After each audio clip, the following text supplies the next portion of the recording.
Welcome to another movie plot and enjoy the memories. It begins in South America with the anthropologist Joe Webber and his cameraman filming a native tribe. They perform a never-before-seen ritual which involves a human sacrifice until local authorities arrive and scare off the natives.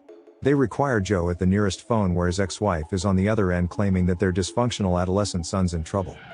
When he gets back to the United States, Joe's ex-wife Sally and her new husband Alan inform him that his son's completely fine, they just lied to get him back. They want to palm Jeremy off to his father for his recent streak of bad behavior, so Joe takes custody of the son that he hasn't seen in 3 years. The kid's attitude comes from being spoiled, but he's intelligent and mechanically minded with better negotiating skills than his own father. After getting a few $100 knocked off of Joe's new purchase when he spots the defects, Jeremy joins him in moving to his father's childhood hometown of Jerusalem's Lot. It's been shortened to the nickname Salem's Lot by the locals, the station's attendant of which is a creepy man named Clarence who claims to be all out of gas and apparently everything else. There seems to be no children in town despite having a school, and when the pair finally leave we hear whispers coming from every home in the lot. After he claims to have stolen his stepfather's Mercedes once, Joe lets Jeremy drive until they reach the rundown farmhouse passed down to Joe by his deceased aunt. The local police show up soon after they arrive, so Jeremy goes for a wander around town while Joe talks to Constable Rains about the house.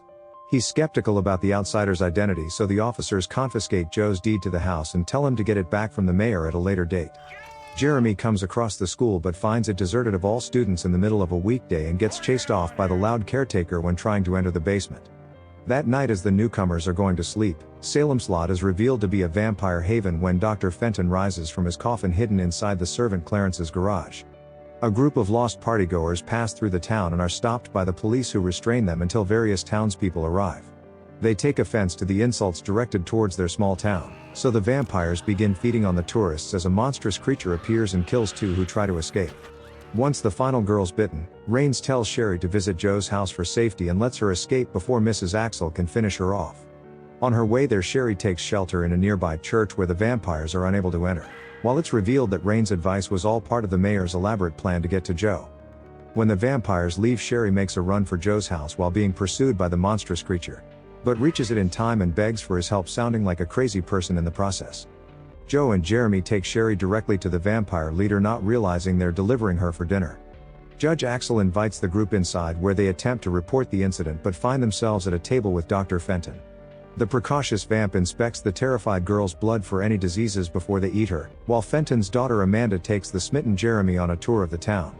When Axel's wife enters the room, Sherry freaks out at the sight of her earlier attacker and runs straight into another. The bloodsuckers drag her away to feed on the slightly intoxicated bloodstream, while Joe's stunned at the revelation that his Aunt Clara is still alive. The mayor briefly holds Joe at gunpoint until he gets the picture that it's just for show, as he could kill Joe with his bare hands.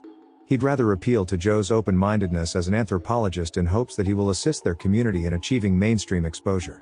He shows Joe around the lot, during which he explains the dangers of drinking blood in the late 20th century due to various contractable viruses.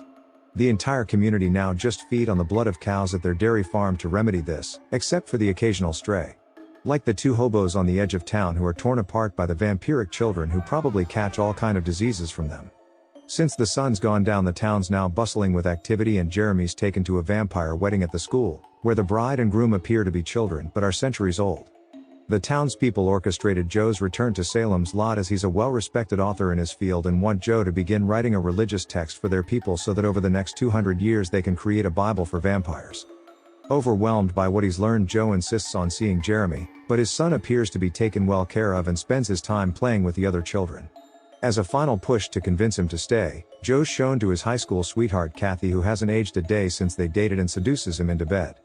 The townspeople are sure that he'll help them accomplish their goals, and Axel even tells his wife that he plans to make Joseph his predecessor should he remain loyal to them.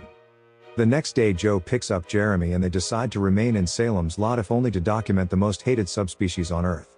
They renovate the home, but Joe cuts himself and doesn't notice that after spending all night with Amanda, Jeremy's developed a taste for blood. At night, the pair attend a meeting at the school and pass the dairy farm where the vampires are having their fill.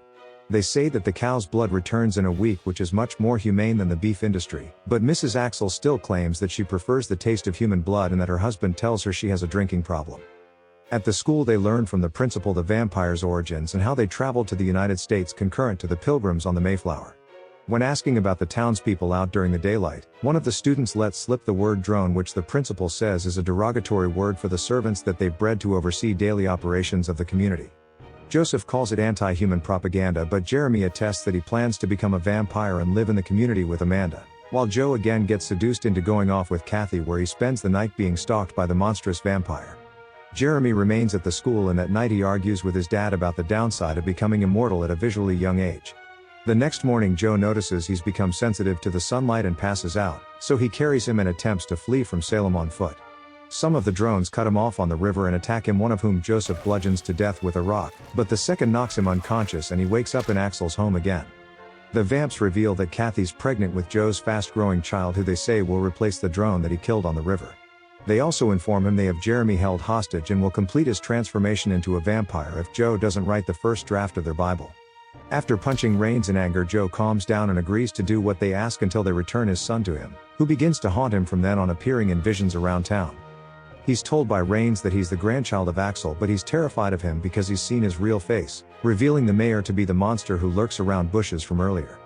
The constables treat it like nothing more than a drone for the vampire's protection, just like Clarence, who Joe beats around for the location of his son, but the servants don't seem to mind.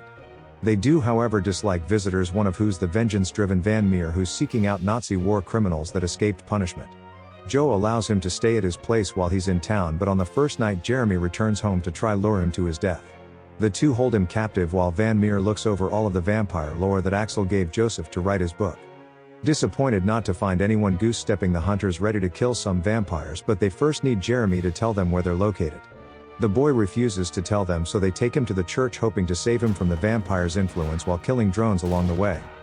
Once inside, the group peer out a window to see Axel diverting a busload of travelers into a field for the vampires to slaughter. Realizing they don't just feed on cows, Jeremy decides to help his father by revealing that the vampires sleep in the basement of their homes, but the children at the school. When the sun comes up, Meer and Joe leave Jeremy at the church for his own safety and begin to make their way through Salem's lot. They break into as many homes as they can and stake the residents in their coffins, but find many unattended, including Mayor Axel and his wife. Eventually Rjin locates them, but Meer pretends to get attacked by an empty coffin, dropping the officer's guard and allowing him to line up a shot. They then exit when Joe takes the hunter's pistol and shoots two more drones dead, including the deputy officer. It's all going well until Meer steps in a well-placed bear trap and the residents of a home begin to rise. He holds them off with his gun until Joe saves him with a bottle of holy water, and the two escape back to the church but find Jeremy's missing. They run across town to the school in hopes of finding him while burning all of the houses down along the way. But when they finally get inside, Joe and Meer are ambushed by Axel, who makes the father watch as he stakes Jeremy in the heart for betraying them. Meer hits the mayor with a headshot, but the bullets don't penetrate the vampire's flesh, so the hunter turns the gun on himself. Just then Axel begins smoking as the sun's starting to rise, so Joe fights his way free of the drones and escapes the school with Jeremy. Axel allows them to leave as he's expecting Cathy to get them outside, but Jeremy kills her with a splash of holy water to the face. The vampires and drones frantically try save as many coffins as they can before the fire destroys them, while others like Amanda just lay down in theirs and let it consume them. Joe's dubbed a murderer by all of the remaining townspeople who just wanted peace while staking the ones that tried jump him during his escape. He takes Jeremy to a nearby barn where they plan to wait it out until morning, when an angry Axel enters as his true form. He throws Joe into the loft and tries to bite Jeremy, but he's rescued again by his father, who dives on Axel's back. Before the vamp kills him, Jeremy picks up a flagpole and impales the mayor with an American flag, saving his dad and turning the vampire into a pile of mush. They begin to escape town in a bus driven by Meer, who just faked his death, but now can't get the vehicle started again and begin to get surrounded by the remaining vampires. The sun rises and they all begin to burn alive, including Axel's wife and Joe's aunt, who remain outside with what seems like all of the remaining vampires in Salem's lot. The three survivors drive away trying to figure out how they're going to explain everything, while Jeremy's no longer so eager to grow up. And the movie ends.